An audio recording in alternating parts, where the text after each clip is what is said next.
Hey, Pastor, have you ever suffered from the guilt about taking a break, a holiday, having some downtime? In my consulting over the journey and over the years, I've come across so many pastors who suffer from false guilt about taking holidays and having downtime. I even discovered one pastor who was owed 50 weeks of vacation time, of holiday time that he had earned.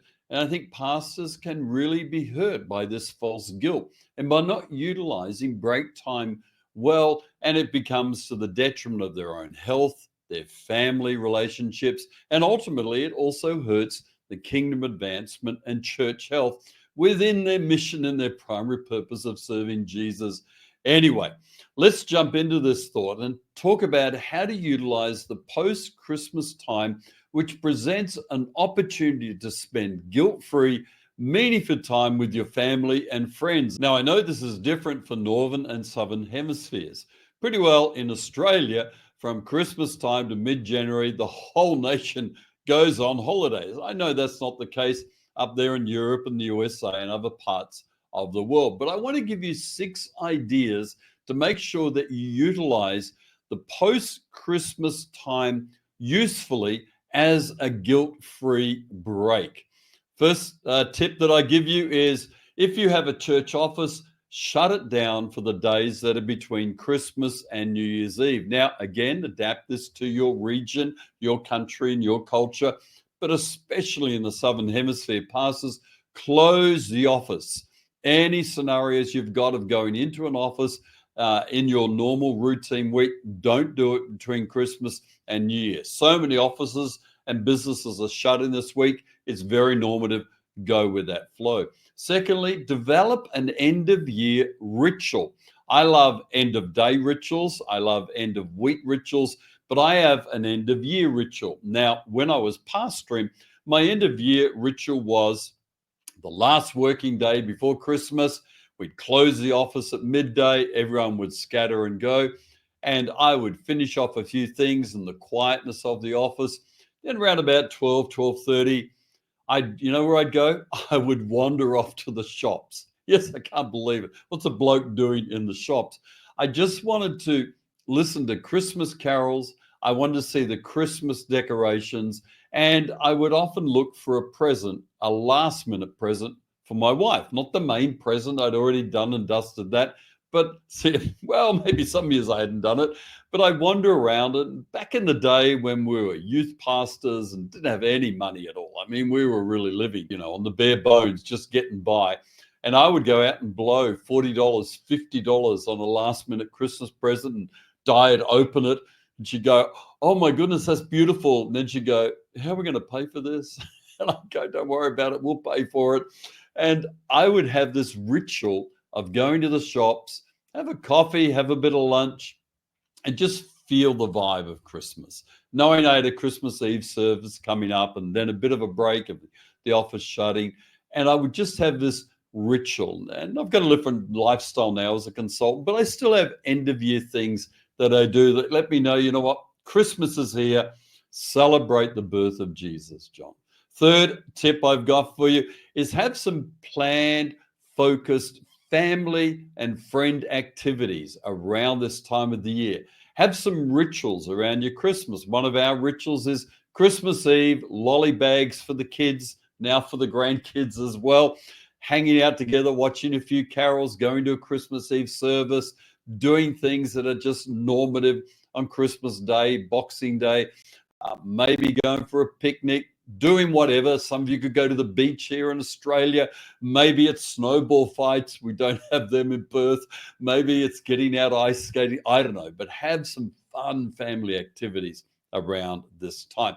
Hey, if you're a subscriber to the channel, thank you so much for being part of the journey this year on the Grow a Healthy Church channel. And if you're not a subscriber, smash that subscribe button, hit the like button, share this particular video, this particular training and teaching with your pastor. Share it with your team. Share it around. It'll be helpful for them. Now, today I've also got a resource for you. 27 ways to avoid burnout is the resource. Check out the link in the description below for my book that will really help you with things like guilt-free downtime, how to have holidays, how to live a sustainable ministry life. Okay, let's get going with these tips on how to have a guilt-free Christmas break, how to really enjoy this end of year moment. Well, the fourth tip is prepare your first January sermon in December, Pastor. Sometime earlier in December, pump out your first January message or hand it over to the youth pastor to do, or get a tag team with a few of your stakeholders who can talk for 10 minutes. Take the pressure off that first January message. Now, if you're in the Northern Hemisphere and it's a real time of casting vision for the year ahead, knock yourself out, getting it right and getting it done, but get it done before Christmas so you can relax in that post-Christmas week and enjoy just a bit of downtime. In Australia, you're not going to be doing a vision message in the first Sunday of January. Trust me, save it for February when everyone is back off holiday mode. But prepare that first message in December. Fifth tip, couple more to go. Make plans, Pastor, for emergency pastoral care. There's no doubt that Christmas time brings extra pressure on families, on marriages, on loneliness, on finances, on all areas. And it can really heighten tension and problems that people have in their relationships or within their own heart and world. So make plans that if someone rings the church office, there is a contact left on the answer machine. Yeah, remember those. Your church office should have one. People ring the church office for an emergency because they can't get a hold of anyone. There should be an after hours number for them to call during that downtime when the office is closed. You should have that mandatory at all times, but I think especially around this time of the year, people often need help. Tensions rise to the surface and they'll be looking at times for crisis pastoral care. Make someone available to meet that need. Pastor, if you're away on a break after Christmas, make sure someone is available to meet those emergency care situations. And the sixth one is a little bit of a trend rather than a tip. I've noticed in Australia in recent years that there's a trend to close down the last Sunday in December service, whether that be on the 30th, on the 28th of December, whenever it is.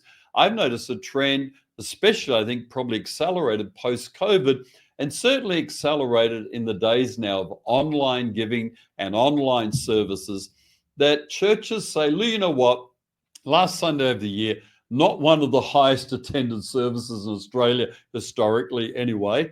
Have the Sunday off. Do something with your family. Get together with other people if you want to do something and have communion and watch an online service.